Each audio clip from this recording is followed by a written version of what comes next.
सोना कहने चलियो चल गेला लोहर पर के सोना कहने चलियो। अभी आप सुन रहे हैं झंझारपुर से मिथिला रिकॉर्डिंग स्टूडियो की शानदार प्रस्तुति। गे सब दिन मिलै छेला अपना धारकात में केकरा से मिल गेला तू गई नहर कात में।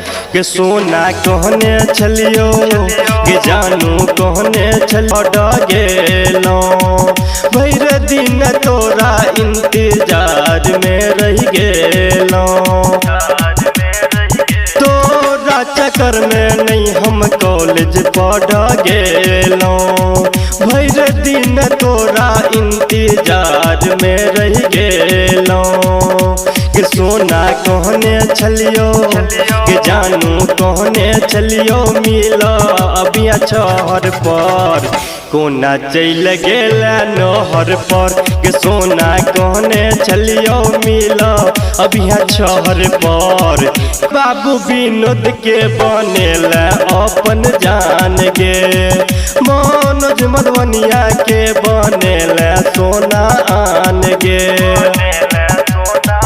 राम बाबू विनोद के बनेला अपन जान गे मनोज मधुबनिया के बनेला सोना आन गे।